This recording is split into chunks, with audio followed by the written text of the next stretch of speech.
그 철학 아카데미 뭐 주체라고 해야 되나요? 하여튼 철학 아카데미에서 그 독서 인문 아카데미 주제를 맡아서 올해도 하게 됐습니다. 그래서 1회부터 3회까지 백광배 선생님께서 진행을 해주셨고요. 오늘 저는 이제 고대 그리스 철학이 전공입니다. 그리고 또 대학에서 뭐 그리스 문화, 그리스 신화 이렇게 가르치는 그 자료를 바탕으로 해서 오늘 주제를 좀 구성을 해봤고요. 예, 이렇게 또 여러분들이 잘 알고 계시는 그런 부분이기도 하고요. 그런데 일단은 심벌 그리고 휘브리스, 그리스 개념으로 이제 휘브리스인데요. 이 개념이 어떤 개념인지를 여러분들에게 소개를 하는 시간을 갖도록 하겠습니다. 예, 일단 뭐 우리는 보통 이제 심벌이라는 말은 좀 그렇게 익숙하지는 않죠. 보통은 이제 천벌, 하느님이 뭐 하늘에서 내리는 벌 이런 정도로 많이 알고 있고요. 그리스에서는 이제 이런 것들이 그리스 신들의 이름으로 이렇게 또 이해가 됩니다. 그리고 일단 뭐 죄가 있어야지 벌을 내리는 거죠. 그렇죠. 근데 죄에 해당하는 그런 개념이 또 휘브리스예요. 그래서 이게 이제 법이라는 말, 그 죄에 해당하는 아디케마라는 이제 그리스어가 또 있기도 하고 그런데요. 또 비극에 또 하마르티아 이런 개념도 있고 그러는데요. 일단 이제 그 죄라는 거는 좀 법적인 거죠. 근데 이 휘브리스는 제가 보기에는 이제 어떤 그 여기 이제 나오는 뭐 부나 권력 이런 또 그러니까 행운을 거머쥔 그런 자들이 다른 사람을 상대로 해서 보이는 그러니까 이제 그걸 그대로 가지고 있으면은 문제가 없어요. 그런데 이제 자기가 가진 어떤 행운의 선물을 두고서 굉장히 뻐기거나 또 그걸 가지고서 남을 함부로 대할 때 그럴 때 이제 문제가 생기는 겁니다. 그래서 저는 이제 그리스 신화 또 신화를 소재로 한 그리스 서사시 호메로스 특히 양대 서사시 일리아스와 오디세이아가 있죠. 그리고 또 비극 그리스 비극 작품의 몇 가지 사례 그리고 헤로도토스 역사서를 보면서 일단 그 신이 인간에게 주는 벌 또 그것이 주는 의미 교훈을 또 생각을 해보도록 하겠습니다. 예, 일단 이제 휘브리스란 말 자체가 사실 중용 적절한 선에서 벗어나는 그런 걸 뜻해요. 그래서 마지막에 이제 제가 인간 삶에서 중용의 덕이 갖는 의미를 깨우친다고 이야기를 해봤습니다. 예, 오늘 이제 강의 순서는 우리가 이제 그 신화에서 제가 제목을 정확하게 까먹었는데 신화의 인문학적 가치를 묻다 이렇게 되었습니다. 그래서 이제 그리스 신화가 주로 이제 많이 이야기가 우리 강의에서 이야기가 되고 있고요. 또 다른 또 선생님께서는 다른 지역에 또 신화를 말씀하실 거예요. 저는 이제 오늘 이 시간에는 주로 그리스 신화를 중심으로 해서 말씀을 드리겠습니다. 그리고 히브리스라는 그 그리스 개념이 또 어원적으로 어떤 의미인지 또 이런 그 개념이 그리스 신화 또 서사시 비극 역사서에서 어떻게 나오는지 결국 이제 이렇게 잘 알려진 너 자신을 알아라는 소크라테스를 통해서 유명해진 이 말의 의미가 또 바로 또 인간의 한계를 명심하고 거기에 맞게 처신하라는 이제 그런 메시지가 담긴 유명한 명구입니다. 예, 그럼 이제 하나씩 좀 천천히 내용을 보도록 하겠습니다. 일단 이제 신화는 미솔로지인데요. 영어의 이 단어는 사실 그리스 두 단어가 합성이 된 거예요. 그래서 보통 이제 신화라고 번역이 되기도 하고 또 신화학이라고 그러니까 신화에 관한 또 학문 로고스를 붙이면 많이 이제 학문의 이름이 되는 거죠. 소시올로지, 바이올로지 이런 것처럼. 일단 이제 미토스가 그리스어로 이제 신화인데요. 또 이 미토스라는 말 자체가 그 사실 좀 문제가 있어요. 그러니까 신화라고 이렇게 우리가 번역을 하는데 이게 이제 일본 사람들이 번역한 것일 텐데요. 그냥 이야기입니다, 이야기. 그리고 이 미토스가 결코 신들의 이야기 한자처럼 한자에 나와 그 풍기는 것처럼 의미가 신들의 이야기가 아니라 신들과 또 신들의 후손인 인간 영웅. 그러니까 인간 영웅들은 어떻게 보면 반신이에요. 왜냐하면 이제 신의 핏줄을 이어받았기 때문에. 그러니까 부모 중에 한쪽이 신이에요. 그리고 또 거기에 이제 부모 중에 한쪽이 피를 받고 그러니까 이제 영웅들이 그렇죠. 그리고 또 영웅들은 또 인간들끼리 또 결혼하고 그래서 결국 이제 간접적으로는 어떻게 보면 대부분의 인간이 신의 혈통을 받았다고 또 뭐 말할 수가 있을 것 같아요. 예, 일단 이제 신화는 보통 우리가 이제 철학에서 그 철학을 인생관, 세계관, 인생관이라고 이렇게 이야기를 하는데요. 그러니까 이제 세상을 어떻게 보고 또 그 세상에 대해서 우리가 인간 삶을 어떻게 살아야 될지 이런 거에 대한 이제 기본적인 그 이론이라고 흔히 이제 우리가 이해를 하는데요. 사실 철학 이전에 이미 그 신화도 그런 설명을 합니다. 그래서 어떻게 보면 이제 신화가 철학의 어떤 원초적인 형태라고 그러니까 그렇게까지 말할 수 있겠습니다. 예, 그래서 이제 본격적으로 그 철학이 시작하기 전에 세상을 어떻게 보는지 또 인간 삶을 어떻게 보는지 그 이야기가 미토스 신화에 다 담겨 있다고 보시면 되겠습니다. 예, 또 그리스 신화가 또 특징이 있는데요. 다른 민족 보통 이제 우리가 그리스 문명을 서양 문화의 근원이라고 이야기하는 것도 이제 바로 신화에서도 나타납니다. 그러니까 뭐냐면 계속해서 오늘날까지 살아있다는 거죠. 생명력이. 학문도 마찬가지죠. 아리스토텔레스 그 이전에 철학자에서 비롯한 그런 학문의 분과가 전문화되고 또 발전이 돼서 오늘날 이르게 됐다고 이야기를 합니다. 예, 그리스 신화도 마찬가지로 그냥 단순한 예전에 이제 제 대학 다닐 때만 해도 그리스 신화 그러면 재밌는 이야기 그래서 볼빈치의 신화책을 이렇게 보고 소설처럼 많이 재밌게 읽었었는데요. 사실 또 공부를 하다 보면 그리스 신화가 단순히 어떤 문학적인 작품뿐만 아니라 또 인간 삶, 특히 유럽인들의 또 세계적인 범세계적으로 이렇게 그런 신화의 이야기가 또 많이 알려진 그 이유가 이제 뭘까 또 그런 걸 또 우리가 생각을 해봐야 되는데요. 그게 이제 그리스 학문에서 보는 것처럼 시공간적으로 제약이 되지 않고 시공을 초월해서 이렇게 뭔가 보편적인 어떤 그런 요소가 있기 때문에 그래서 그리스어를 제가 전공을 하지만은 그리스어를 낯선 말을 보면서 우리 인간 삶의 어떤 근본적인 구조, 조건을 이해를 하는 거죠. 그러니까 말은 다르지만 인간 이상은 뭔가 공감을 하고 똑같은 생각을 할 수가 있다는 거예요. 예, 일단 고대 그리스의 문화, 신화 등 문화는 또 로마인들의 세계로 들어가서 또 흡수가 되고 또 계속 그 전파가 됐습니다. 예, 일단 신화는 굉장히 이야기고요.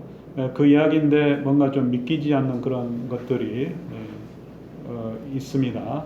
그런데 이제 어떻게 보면 이제 그 참인 거짓이죠. 어떻게 보면 좀 모순인데요.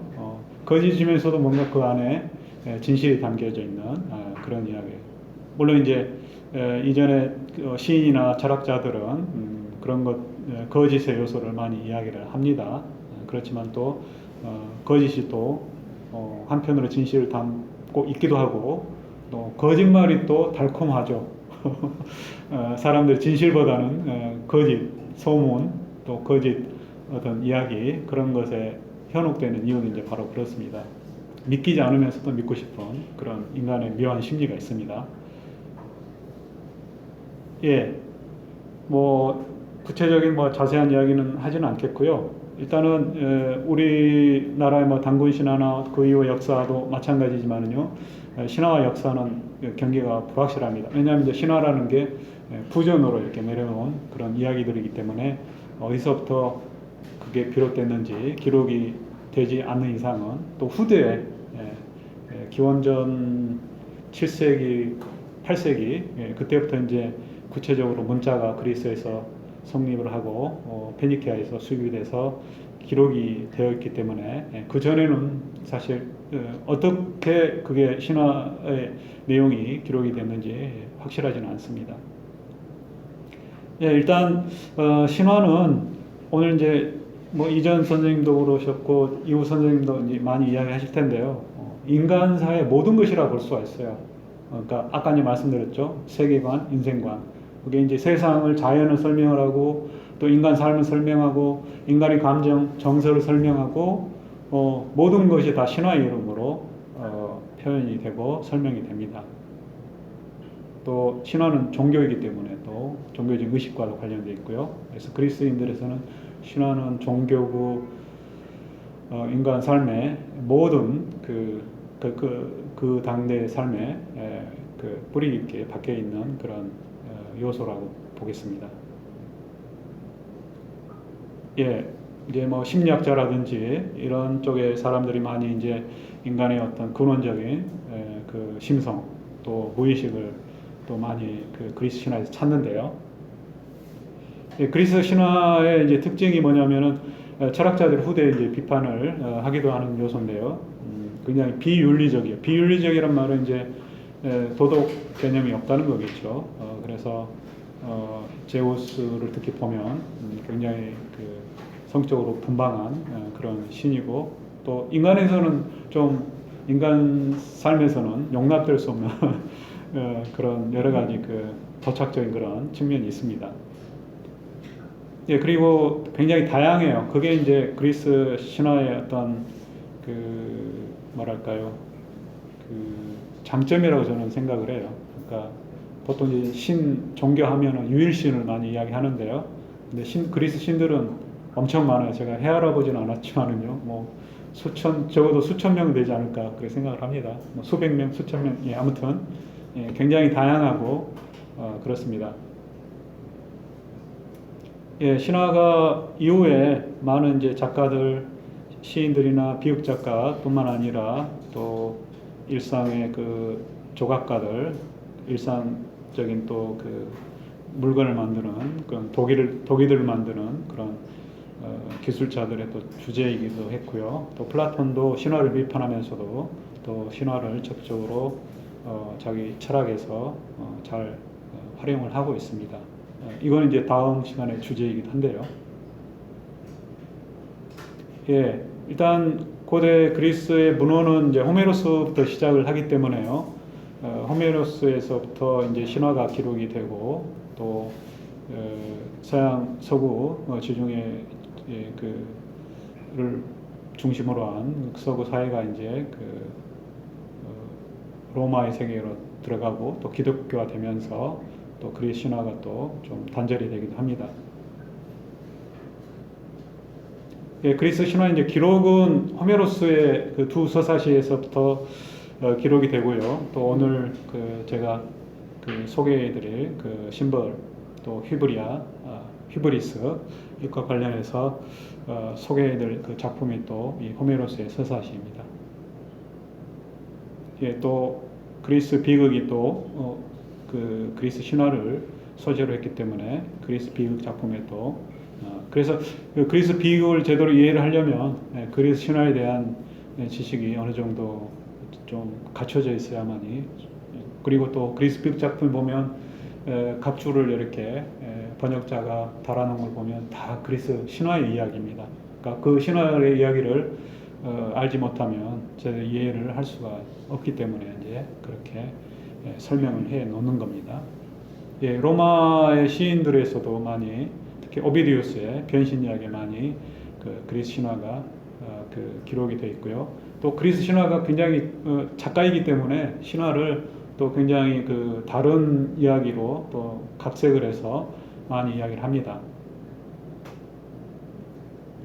예, 일단은 뭐 신화는 어떤 하나의 고정된 완결된 어떤 형태가 아니라 끊임없이 이렇게 반복이 되고 또 각색이 되고 변형이 되고 그래서 후대 그래서 더욱 더 생명이 있는 것 같아요. 딱 고정된 형태로 이런 게 있으면 이게 좀 뭔가 딱딱하고 별로 관심이 없을 텐데 신화 자체가 그리스 신화 자체가 굉장히 후대에 가면서 이렇게 변형이 되고 또 그런 것들이 또 수용이 되고 그렇습니다.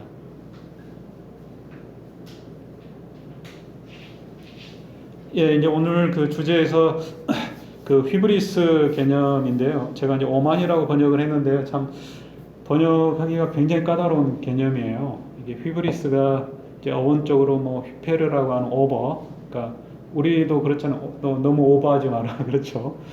그런 개념하고도 연결이 되기도 하고요.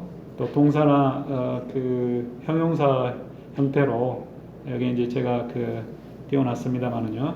그 어원적으로 브리아로스, 또 브리스토, 브리토, 그 다음에 오브리모스 이런 좀 뭔가 그러니까 너무 넘쳐가지고 그 마치 나무가 너무 이렇게 가지가 많이 있고 잎사귀가 너무 많아가지고 이렇게 축 처지는 그렇죠. 그걸 이제 감당을 못하는 거예요. 그런 상태. 그게 이제 그 원래 이제 자연 대상물에 대한 그런 표현이기도 하고요. 그런데 이제 이게 이제 사람에 대해서 이야기될 때는 이제 어떤 자기가 가지는 어떤 좋은 뭔가를 너무 이제 그 과신을 하고 또 너무 그거에 대해서 이제 행복하다는 그런 표정을 짓는 또 거기에 멈추는 게 아니라 그걸 넘어서서 이제 자기 자신에 머물지 않고 남을 타인을 상대로 해서 이제 함부로 멋대로 구는 거 이게 이제 바로 히브리스의 개념입니다. 그래서 히브리스는 상대방을 나는 가졌는데 너는 못 가졌냐 또는 자기가 가진 걸 통해서 상대에게 위협을 가하거나 또 해를 가하거나 또 상대를 그걸로 무기로 삼아서 해치는 거, 폭행을 하거나 그런 방식 그런 것들이 이제 다 여기 개념 안에 들어 있습니다. 우리말에 뭐 기고만장이라는 말도 있잖아요. 기세등등 좀 좋은 말인데 기고만장 굉장히 그 부정적인 말이죠. 자기 능력이라든지 이런 자기가 해는 일에 우쭐해가지고 굉장히 의시되는 그런.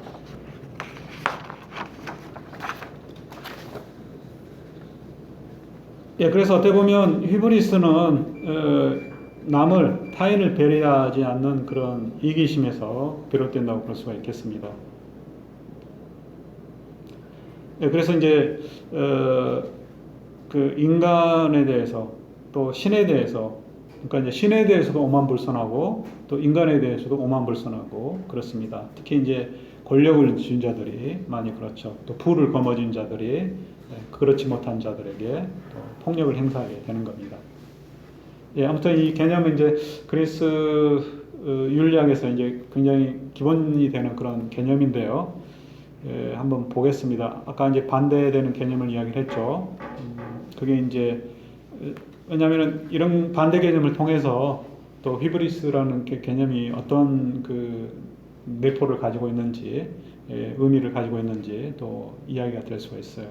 그러니까 반대 개념 염치가 있는 거죠. 반대로 이제 히브리스는 염치가 없는 거죠.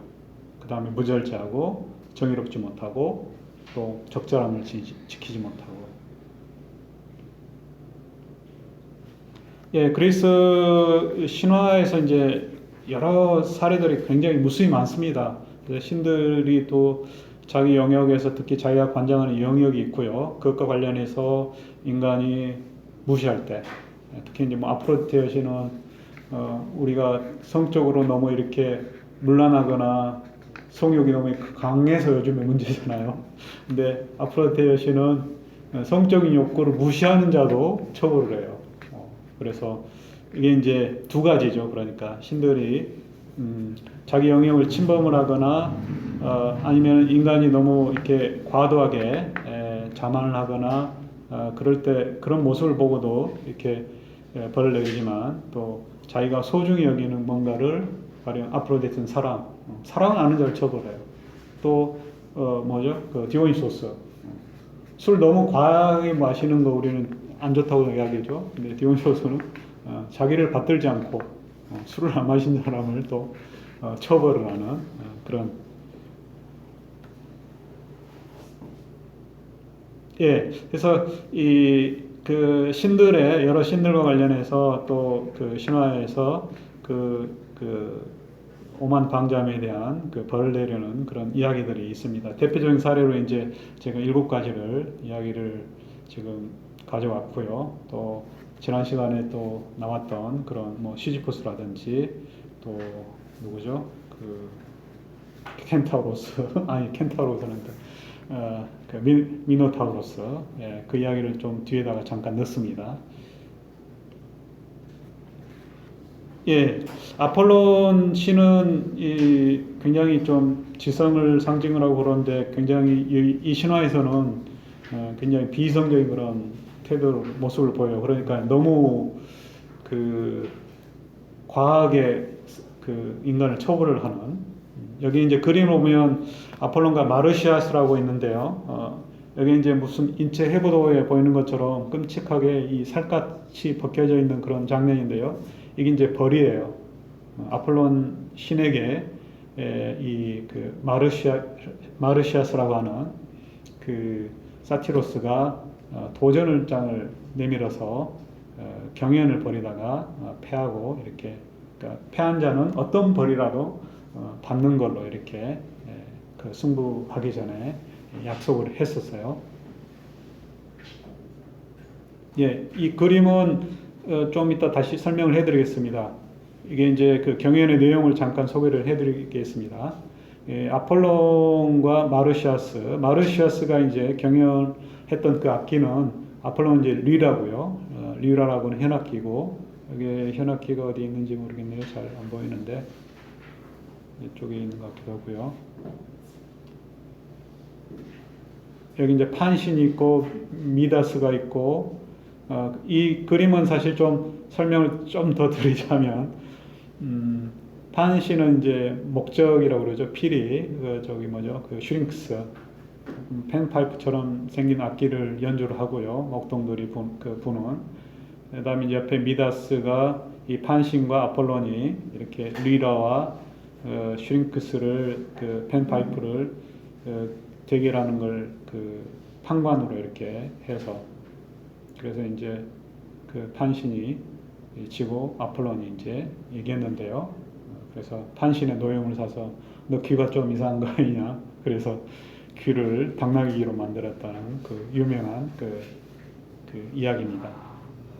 일단 마르시아스하고 아폴론하고 이렇게 그 대결을 했을 때는 판관이 그 미다스가 아니라 그 뭐죠? 무사히 뮤지 여신이었다고 전합니다. 이 판화는 이제 여러 그 경연을 한꺼번에 이렇게 합성을 해놓은 그런 그림으로 보입니다. 예, 아무튼 아울로스는 이 그 아테나 여신이 무슨 짐승의 뿔로 이렇게 두 개를 이어서 피리처럼 만들었던 그런 악기로 알려져 있는데요. 그리스의 그 술자리에서 많이 쓰이는 그런 악기입니다. 그런데 이제 여기에 자세히 좀 확대를 해서 보시면 그 입이 볼록해져요. 뭐 트럼펫이나 이런 그 악기를 부는 사람처럼. 그래서 아테나 여신이 처음에 발명해서 이렇게 연주를 하다가 주변에 뭐 헤라 여신 뭐 또 등등 여신들이 그 조롱을 해서, 그러니까 이제 자기도 이제 그걸 보고서 그 거울이나 뭐 냇가에 보고 자기 그 흉측한 볼이 볼록해진 그런 추한 모습을 보고 이제 악기를 버리면서 이 악기를 가진 자는 저주를 받을 것이다, 이렇게 그 이야기를 했다고 그럽니다. 그래서 이걸 이제 그 마르시아스가 원래 이제 그리스 조각가 미론의 원작인데요. 로마 시대 때 그 모방품으로 남은 게 지금 남아 있습니다. 그래서 이 아테나 여신의 그 목은 없어졌어요. 근데 그 마르시아스가 이제 발견한 모습이죠. 이게 이제 그리스의 그 도기에 묘사가 되어 있어요.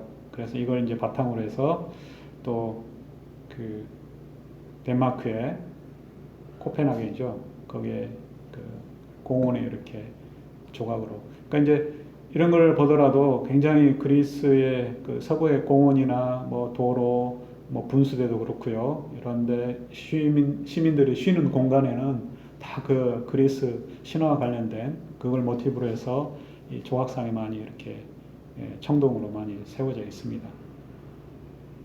예, 그래서 얼씨구나하고 이렇게 말꼬리가 달려 있죠. 사티로스. 사티로스는 뭔가 이 짐승의 몰골이 좀 있고요. 특히 이제 그 뭐 염소뿔이라든지 또 말꼬리 이런 걸로 이렇게 특징이 잡혀져 있습니다.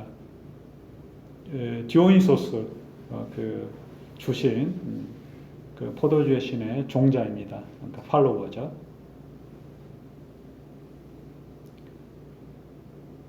예, 그래서 결국은 졌어요. 근데 좀 비겁하죠.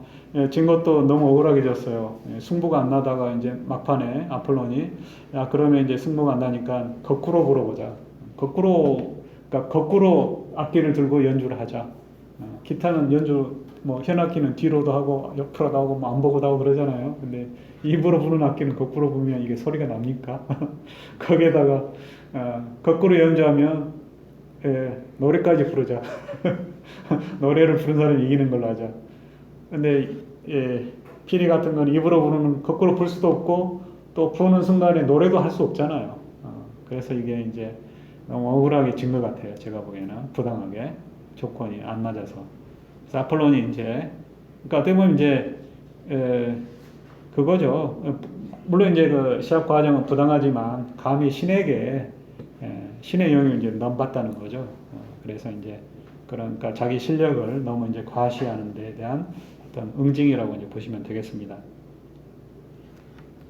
예, 아폴론 신과 더불어서 또 이성의 신, 지혜 여신으로 상징이 되는 아테나 여신이 있는데요. 아테나 여신은 이제 아테네 그 그리스 수도의 또 그 수호신이기도 하죠. 이 아테나 여신도 아폴론하고 좀 이런 비이성적인 측면이 있어요. 아라크네라고 하는 그 어떤 저쪽 그 소아시아 리디아의 공주가 있었는데요. 굉장히 그 옷감을 잘 짜고 술을 잘 놨어요. 그래서 술을 놓으면서 이제 올림포스 신들이 뭐 특히 제우스가 뭐 간통하는 그런 장면을 이렇게 그림으로 이렇게 수로 이렇게 넣었는데요.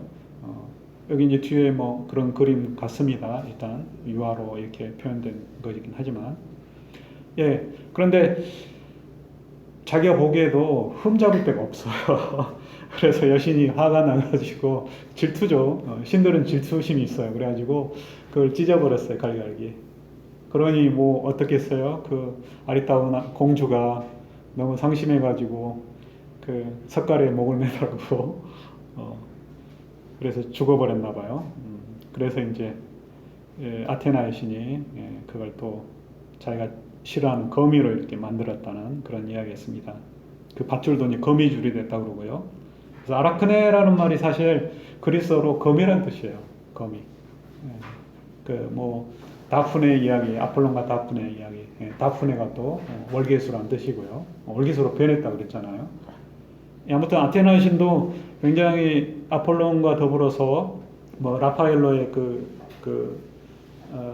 아테네 학교 거기에도 나오고 또 뭐 그리스의 그 학술원에 그 소크라테스와 플라톤 뒤에도 이렇게 두 신의 그 조각상이 있는데요.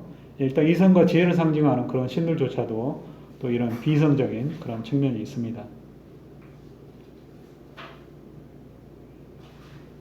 예, 아까 이제 오비디우스의 변신 이야기에도 신화가 기록이 되어 있다고 그랬죠. 근데 이제 변신 이야기에서는 아라크네가 좀 더 나쁜 여인으로 그려져요. 그러니까 이게 이제 직조의 기술도 아테나 여신의 그 덕분인데, 나는 뭐 그냥 뭐 그 여신의 덕분이 아니라 내가 잘해서 잘 배운 거지 뭐. 그러니까 내가 재질이 있어서 내가 그러니까 그 아테나 신이 가르쳐 줬다기보다도 내 스스로가 이렇게 잘 수를 놓은 거다 이렇게. 그리고 또 그 노파로 변한 아테나 신이 이제 신한테 그렇게 해서 하면 되겠느냐. 그래도 뭐 아테나 신이 나하고 한번 나와서 겨뤄보든지 이렇게 또 오만불손한 그런 태도를 보입니다. 아무튼 그런 이제 그 이야기는 또 후대에 오비디우스가 또 잘 맞게 또 각색을 한 것 같습니다. 일단 인간으로서 신에게 감히 이제 도전하는 그런 모습으로요. 예, 이게 이제 인간의 솜씨나 이런 예술적인 그런 또 기술적인 그게 사실 예술과 기술이죠. 앞에 말한 이제 뭐죠? 그 피리 아울러스 부는 거는 이제 어떻게 보면 음악이잖아요. 그 예술 중에 하나죠. 그다음에 이제 아라크네는 직조의 기술, 실용적인 그런 기술. 또 여기 이제 세 번째로는 헤라와 익시온인데요. 이거는 이제 어떻게 보면 성적인 욕구죠. 성적인 욕구를 충족시키지 못해서 원래 이제 익시온이라는 사람은 저 그리스 북쪽의 라피타의 전설의 어떤 지역인데요. 그 장인들, 그러니까 그 어떤 사람의 그 딸하고 이렇게 결혼하는데 동의를 하고 그랬는데 그쪽에 권력을 차지하려고 했는지 그 장인이 될 사람을 죽여버렸어요.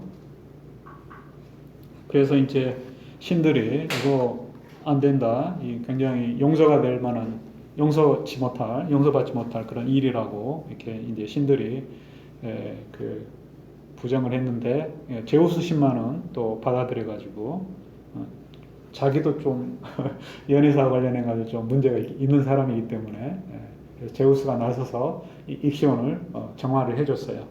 그러니까 죄를 이제 좀 씻어줬다는 거죠. 그래서 이제 식사에도 초대를 해주고, 근데 익시온이 이제 배은 망덕이라고 이렇게 제우스까지 이렇게 제우스가 도와주기도 했는데 헤라, 제우스의 부인인 헤라를 유혹하려고 했어요. 근데 이제 신들이 이걸 다 알고 이제 제우스가 특히 가짜 구름으로 가짜 헤라를 만들어서 그래서 익시온이 술에 취해가지고 그 가짜 구름으로 된 헤라와 이렇게 이제 잠자리를 갖게 된 거죠. 예, 여기 이제 루벤스의 그림에도 나와 있고요. 구름과 결합을 하는 익시온. 그리고 그 뒤에 이제 발각이 돼가지고 헤르메스를 시켜서 제우스가 이제 채찍질을 하고 또 불타는 수레바퀴에 매달리게 해서 계속 끊임없이 돌게 하는 그런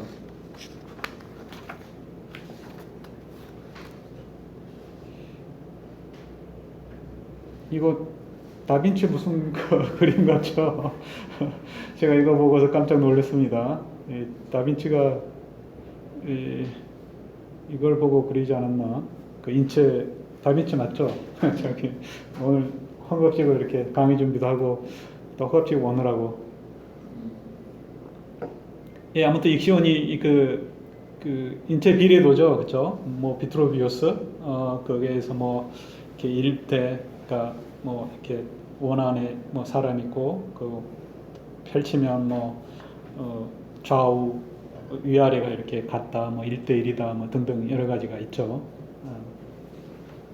아무튼 그 모습이 떠오르더라고요. 이게 이제 그 넥 암포라고 그래서 목이 긴 그 술동이에요, 술동.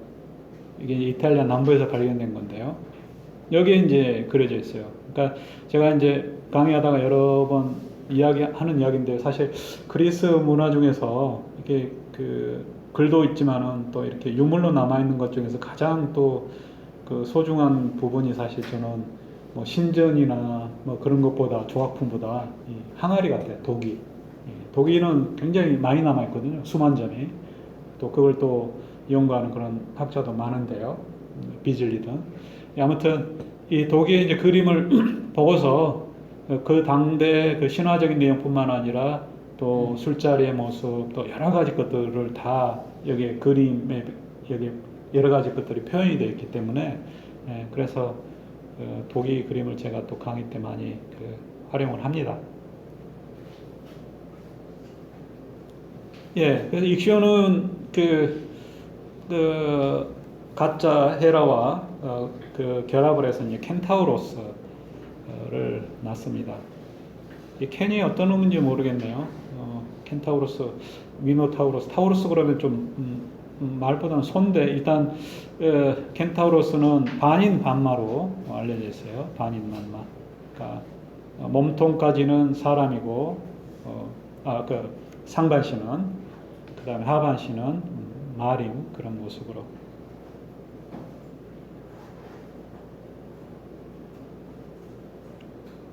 예, 여기에 이제 이 켄타로스의 구조물은 또 파르테논 신전에 그 메토프의 이렇게 사각 패널에 또 그 조각이 되어 있는 그런 소재이기도 합니다. 예, 그다음 이제 레토와 니오베인데요. 이거는 이제 그러니까 기술을 많이 가져서 그다음 성적 욕구를 많이 가져서 또 여기서는 이제 자식 자랑이죠. 자식을 너무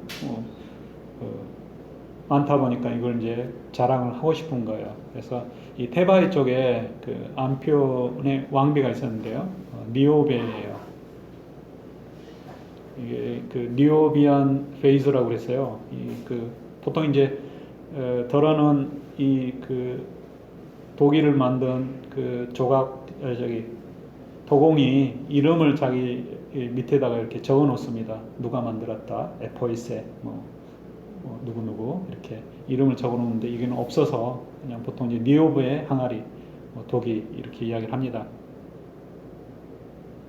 예, 테바의 왕과 결혼을 해가지고 7명의 아들, 딸을 뒀어요. 각각. 그래서 자기 자식을 굉장히 자랑스러워 했는데 또 거기에 지나지 않고 레토 여신, 아까 이제 아폴론과 또 쌍둥이인 아르테미스를 낳은 레토 여신이 있어요.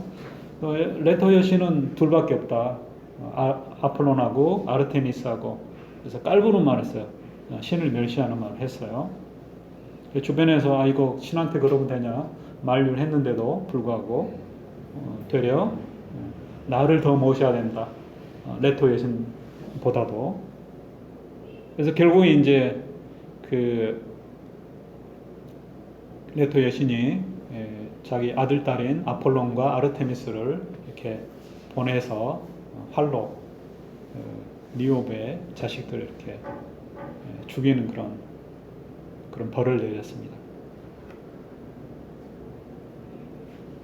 예, 뭐 다 죽였다는 이야기도 있고, 뭐 하나씩 남겨뒀다는 이야기도 있고, 그러니까 이제 레토 여신의 그 아폴론과 아르테미스 하나씩만 있는 것처럼 하나씩 내버렸다는 그런 이야기도 있고요. 예, 여기 니오베가 사실 저기 탄탈로스의 또 딸이에요. 그리고 이 가문이 굉장히 이제 그 오레스테스의 가문, 그 할아버지 때 이제 아트레우스 보통 그 아트레우스 가라고 그러는데요. 그러니까 아트레우스의 아들이 아가멤논, 아가멤논이 또 부인한테 죽죠. 클리탐네스트라에게. 그리고 그 부인이 또 아들인 오레스테스에게 죽고, 그렇게 되죠. 그리고 위로 가면은 이제 아트레우스가 또 티에스테스 자기 형제에게 또 그 아들을 죽여서 인육을 먹게 하고 자기 부인을 넘봤다는 이유로 또 권력을 넘봤다는 이유로 또 위에 펠롭스도 마찬가지고요. 장인 히포다메이아의 그 아버지를 또 어떻게 이길 방법이 없어서 그 마부를 매수해 가지고 그 장인의 마차와 경주하는데 그 굴렁쇠 거기에다가 축을 그 밀랍으로 만들어 가지고 빠지게 해서 죽게 만드는 펠롭스가 이제 그렇고요. 그 다음에 그 이외에 이제 아버지가 탄탈로스도 마찬가지예요. 그래서 이게 그 니오베, 탄탈로스 또 이런 가문이 어떻게 보면은 좀 어두운 과거를 가진 집안 가문은 좋은데 권력이 있고 또 여기 이제 이따가 또 조금 뒤에 탄탈로스 이야기가 나옵니다. 그때가 서겠고요. 다나이데스입니다. 이게 좀 오기인데요. 다나이데스는 이제 그 살인, 그러니까 남편을 죽인 그런 여인들이에요. 딸들이에요. 이게 이제 그 다나오스 왕의 50명의 딸이에요. 그 아프리카 리비아에서 건너와 가지고 아르고스 왕이 된 그 다나오스의 딸들인데 50명의 딸들을 또 이렇게 결혼하고자 아이깁토스라고 하는 그 왕의 아들들이 청혼을 하고 그랬는데 아버지의 지시에 따라서 첫날 밤에 다 신랑들을 다 죽여버렸어요. 첫째만 빼놓고. 그래서 이 살인죄 때문에 또 그 벌을 받는데요. 우리 동화에도 많이 나오죠. 그 밑 빠진 독에 물 붓기. 우리 속담에도 있지만은요. 근데 이 여인들이 여기도 이제 이탈리아, 아풀리아 남쪽에 옛날에 고대 그리스인들이 많이 식민지를 건설했어요. 그래서 그리스 인물들이 요즘에도 여기서 출토가 많이 됩니다. 예전부터. 여기 이제 윌리엄 워터하우스가 이렇게 예쁘게 그려놨는데 사실 이렇게 밑빠진 독인데 청동으로 되어 있죠. 아무튼 뭐 고대 그리스는 이런 그 테라코타 비슷한 그 진흙으로 된 그 항아리였을 텐데요.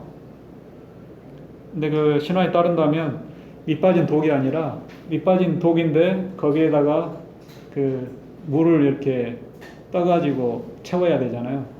근데 그 물을 떠가지고 채우는 그 도구가 채예요, 채.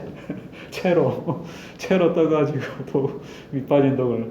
그러니까 이거 물을 일단 떠 담아서 항아리에 부을 수가 없는 거죠. 그러니까 엄청난 그 벌이에요. 그러니까 시지포스 못지않게 아주 그 끊임없이 반복이 되는.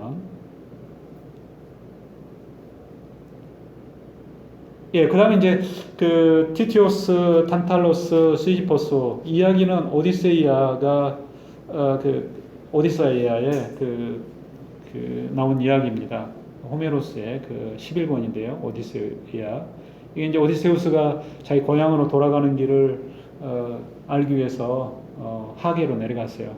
저승의 세계로. 그래서 그 예언자인 테이레시아스에게 그걸 이제 자기 고향으로 어떻게 돌아갈 수 있는지를 그 전에 여러 사람들을 만나고요. 뭐 어머니도 만나고 아킬레우스도 만나고 특히 아킬레우스는 굉장히 딴 이야기를 합니다. 살아생전에는 굉장히 남자답게 굵고 짧게 산다 이렇게 이야기를 해놓고 막상 죽고 나서 하계를 가봤더니 심정을 물었더니 정반대 이야기를 하는 거예요. 그래서 저승세계에서 차가운 세계에서 왕노릇 하느니 차라리 저 햇빛만 따뜻한 곳에서 머슴이라도 살겠다 그런 이야기를 합니다. 개똥밭에서 굴러도 저승보다 이승이 좋다고 그러잖아요. 그게 이제 현실적인 또 그리스인들의 그 생각이에요. 그러니까 살아 있을 때 누리면서 잘하고 이렇게 살아야 되겠죠. 예, 거기에서 이제 벌을 받고 있는 그 여러 명들을 봤는데요. 티티오스, 레테 여신을 겁탈하려다가 독수리에게 간을 쪼아 먹히는 그 프로메테우스처럼. 그 다음에 탄탈로스는 유명하죠. 목말라도 물을 마실 수도 없고 뭔가 배고파서 나무 열매를 따먹을 수도 없고 영어에 이제 텐털라이징이라는 또 말의 어원이 되는 그런 그 인물입니다. 이것저 식탐이죠, 식탐.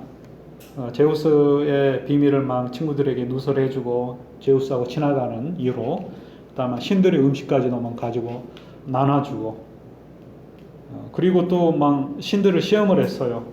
아까 말한 그 펠롭스죠, 펠롭스.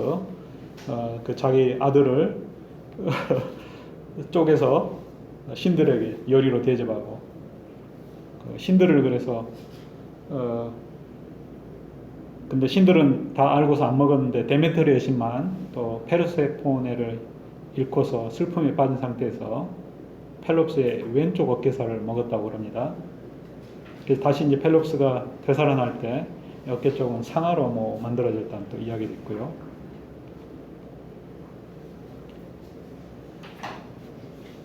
예, 시지포스는 뭐 지난 강의 때 말씀을 소개 잘 들으셨죠. 예, 일단 그 시지포스는 거대한 돌덩이를 산으로 이렇게 꼭대기로 이렇게 밀어 올리는 벌을, 또 신화에서는 또 독에 이렇게 벽이 그려져 있는 것처럼요. 그 페르세포네가 또 이렇게 감시를 하고 있습니다. 그러니까 어떻게 보면 이런 것도 이제 끊임없이 이렇게 일을 하고 있는 그 사람들을 감시하는 노동자를 감시하는 감독관이라고 볼 수가 있어요. 일을 잘 하고 있는지 한눈 팔고 있지 않고 직장에서. 예, 지난 시간에 이제 소개해드린 그 파시파에는 그 미노스 왕의 그 부인이고요. 미노스 왕도 사실 제우스하고 에우로페 공주의 사이에서 낳은 그 세 아들 중에 하나예요. 사르페돈 라다만티스는 또 지하 세계에서도 그 심판관으로 이렇게 이야기가 되고 있고요. 이도메네우스는 또 트로이아 전쟁에 참가한 그 크레타의 그 장군입니다. 예, 제우스가 저쪽 그 오늘날 레바논 이쪽 예전에 이제 페니키아인데요. 그쪽에서 납치를 했어요. 그 고대 그리스의 언어도 페니키아 이쪽에서 건너왔다고 그러죠. 예, 그 에우로페 공주를 납치하는 그 장면을 또 오비디우스가 굉장히 잘 생생하게 묘사를 합니다. 하얀 소가 이뻐가지고 쓰다듬어 주다가 또 타기도 하고 등에 타자 이제 제우스가 크레타 섬으로 둥둥 헤엄쳐 갔다는 거예요. 이게 이제 그 유로화에 그리스 유로화에 또 묘사가 되어 있습니다. 이게 저기 동쪽에 서쪽으로 가면 방향이 좀 바뀌어야 될 텐데요. 도안이 좀 제가 보기엔 잘못되어 있어요. 아테나의 신을 상징하는 올빼미는 1유로짜리 이렇게 도안이 되는데 이거는 옛날 그대로 그 옛날 동전을 여기다가 도안을 그대로 가져다 쓴 거예요. 예, 아무튼 미노스 왕이 그 왕이 되고 또 뭐 하얀 소를 이렇게 뭐 바다에서 나온 소를 바치기로 했는데 왕권을 약속받고 근데 이게 제대로 그 해주지 않고 또 포세이돈의 분노를 받아서 그 결국 이제 파시파에가 역정을 품게 되고 황소에게 그래서 황소와 결합해서 난 자식이 미노타우로스예요. 여기 이제 황소를 아이처럼 안고 있는 모습입니다. 예, 그 고대 당시에 또 이런 그 라비린토스가 그려진 그 은화가 있고요. 그 크레타 섬에 크노소스 왕궁터에 그리고 또 왕권을 상징하는 게 또 라비린트하고 비슷한 그 라비리스라고 하는 그런 그 도끼 쌍날 도끼가 있습니다. 아무튼 뭐 황소든 뭐 미로든 이런 것들이 이제 미로가 사실 또 학자들은 그 크레타 그 크노소스 왕궁이 그 굉장히 그 미로처럼 이렇게 복잡하게 설계가 되어 있다고 그래서 또 그런 그것과 또 연결시키기도 합니다. 예, 또 이렇게 달리고 있는 모습의 미노타우로스도 은화로 그려져 있고요. 예, 지난번에 소개됐죠. 테세우스가 또 미노타우스를 아리아드네의 도움을 받아서 처단을 합니다. 예, 호메로스의 이제 휴브리스 개념을 잠깐 보실 텐데요. 제가 시계가 정확히 어떻게 시간을 예, 좀 빨리 진행을 해야 되겠습니다. 알파벳은 그 제우스가 비슷하게 그 동진을 한 것처럼 그리스 쪽을 넘어왔는데요. 이 알파벳이 또 새겨진 그 네스토로의 잔이라고 하는 게 이탈리아 쪽에서 발견이 됐는데요. 1950년대에 발견이 됐어요. 이게 아마 그러니까 최초로 기록된 그리스 알파벳일 거예요. 그래서 그 잔에 이렇게 철필 같은 걸로 이렇게 긁어서 애초에 처음 제작할 때가 아니라 하여튼 그 제작한 다음에 긁어서 이렇게 알파벳을 그려놨는데 나중에 학자들이 해독을 해보니까 네스토르가 가지고 있던 술잔이래요. 그래서 이 술잔으로 이렇게 술을 따라 마시는 자는 사랑의 감정에 푹 빠질 것이다. 그런 또 문구가 담겨져 있습니다. 예, 그리스 문명에서 이제 뭐 문명의 단계를 쭉 뭐 이렇게 적어놨는데요. 참고를 해 주시고요.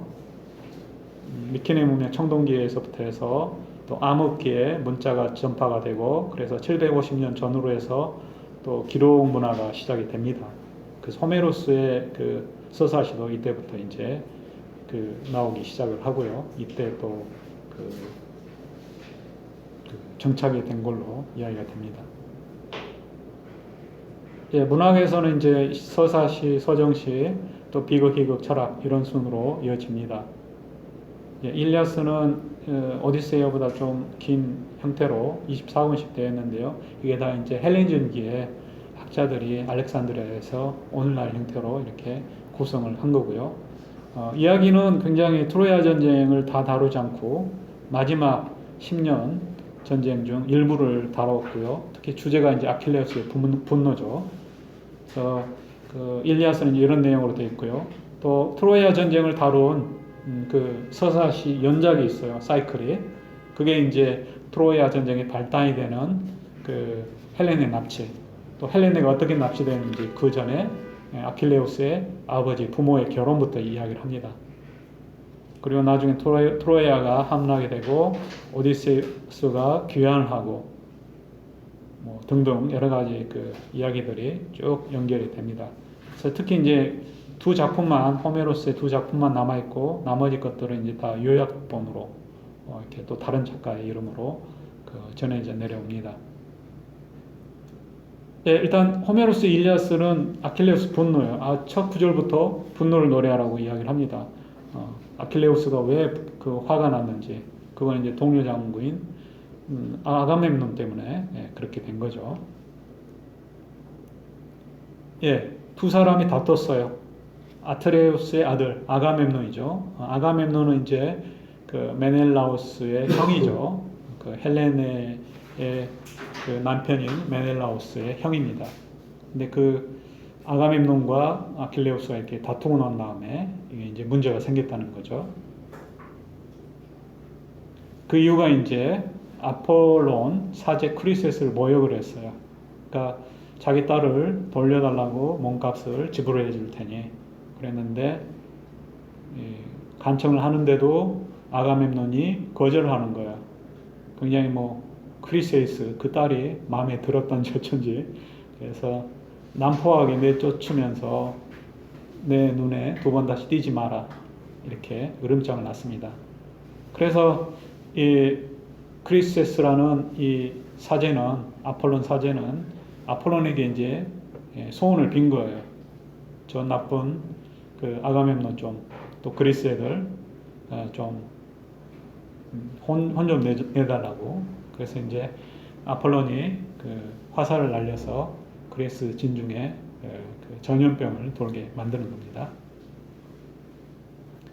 예, 여기 이제 아가멤논이 나중에 자기 부인에게 죽게 된 이유 중에 하나가 또 여기에 나오죠.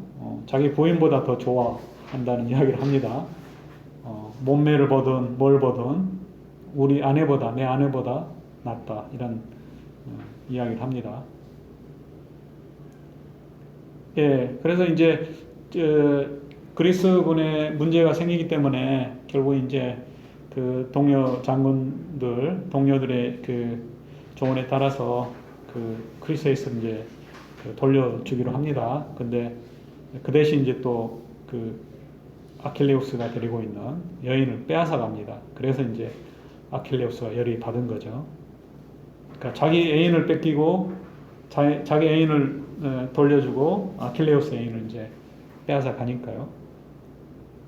이게 이제 다 전리품이고 이게 이제 노예가 아니라 사실 그 지역에 다 왕가의 그 핏줄을 받은 공주들일 텐데요.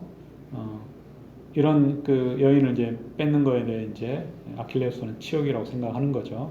그래서 자기는 남들 누구에 앞서서 누구보다 앞장서서 이렇게 전과를 올렸는데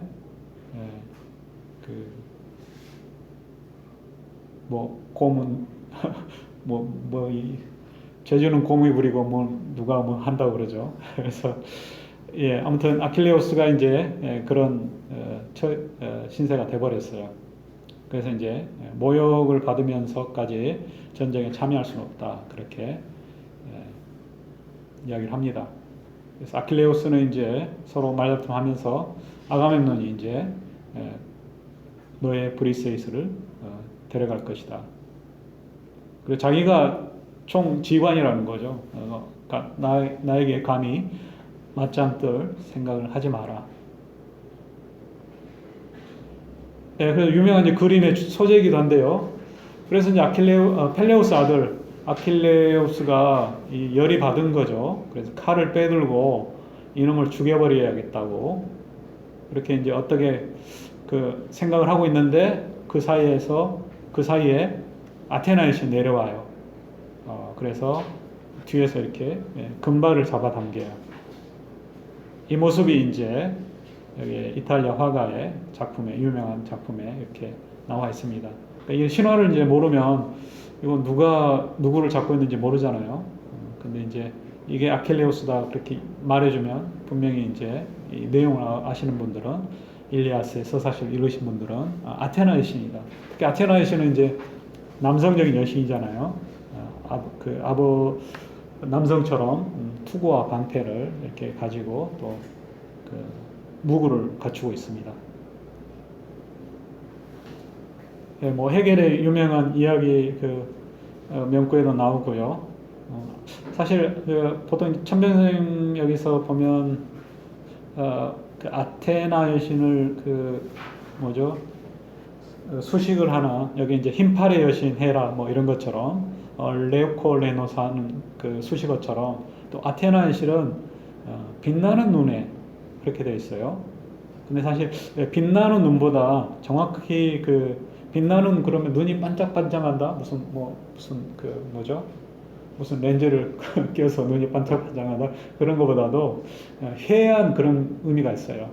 그러니까 밝은 곳에서도 뭔가를 사물을 꿰뚫어 보는 밤에도 밤중에도 그래서 원래 밝은 눈의 여신 그 뜻의 글라우코피스는 원래 글라우프스하고 오피스하고 이렇게 조합이 된 그 두 단어예요. 그래서 그대로 옮기면 올빼미 눈을 가진 올빼미 눈의 아테나 이런 뜻이에요. 그래서 우리말의 해안 그게 딱 맞는 것 같아요. 어둠 속에서도 사물을 꿰뚫어 볼 수 있는 그런 눈을 가진 여신. 여기에 이제 휘브리스라는 말이 나옵니다. 아가멤논이 바로 가진 그 태도가 바로 휘브리스예요. 여기 이제 번역자는 천변선생님은 이제 교만이라고 이야기를 했는데요.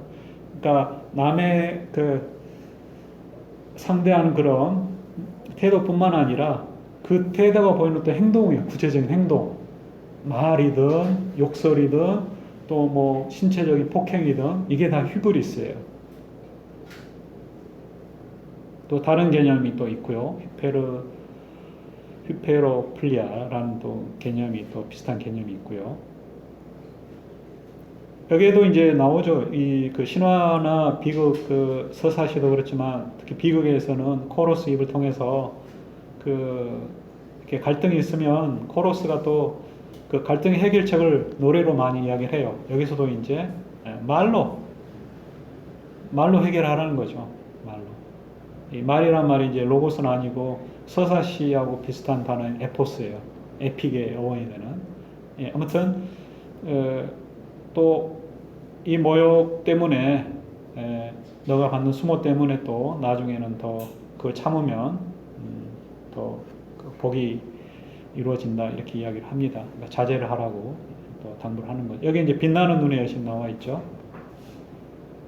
아무튼 그 전쟁에 불참을 하고 그래서 대신 이제 자기 친구인 파트로클로스가 또 대신 나가서 싸우다가 죽고 그래서 또 친구를 죽인 적장 헥토를 또 맞서기 위해서 전쟁에 다시 참여를 하게 됩니다. 분노의 감정을 또 달콤한 꿀에 비유를 하고요. 결국 이제 자기 친구를 죽인 헥토르를 또 죽이고 그 시신을 또 끌고 다니면서 모욕을 합니다. 아킬레우스도 그런 점에서는 또 이것도 히브리스죠.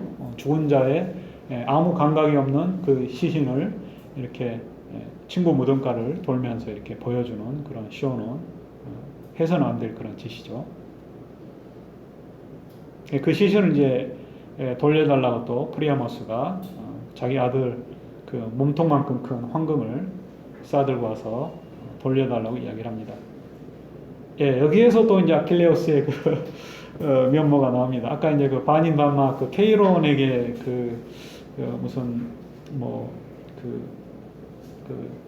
활 쏘는 법도 배우고 뭐 또 케이론이 사실 그 반인반마가 좀 이렇게 난폭한 그런 존재이기도 한데 또 케이론처럼 굉장히 그 여러 가지 기술 또 그 교양을 가르쳐 주는 그런 또 켄타우로스도 있어요. 그 켄타우로스가 이제 케이론인데요. 그 덕분인지 또 아킬레우스가 이렇게 그러니까 격정적인 사람이기도 하고 또 이렇게 굉장히 교양 있는 사람이에요. 그래서 그 자기 아들 시신을 찾으러 온 프리아모스에게 이런 이야기를 합니다. 옛날 이야기를. 제우스 신이 선악의 항아리를 2개를 놔두고서 선악을 나눠준다. 좋은 건 나쁜 거. 그 항아리가 이제 피토스인데요. 그러니까 항아리는 제일 큰 항아리예요. 그리스, 그 독일에서. 자기는 그런데 요절할 운명이라는 거예요. 그 운명을 알고 있어요. 아가멤논은 또 그 아까 그 크리세이스 그 공주를 또 그러니까 전리품으로 얻은 그 여인을 또 칭찬할 뿐만 아니라 자기 딸을 또 희생시키고 이런 것들이 이제 죄가 겹겹이 쌓이는 거죠. 그럼으로써 이제 자기 부인에게 살해당하는 그런 또 수모를 겪습니다. 예, 여기도 이제 그 아이스킬러스의 비극에는 그 도끼로 그 자기 부인이 자기를 그 아가멤논을 죽이는 걸로 나오는데요.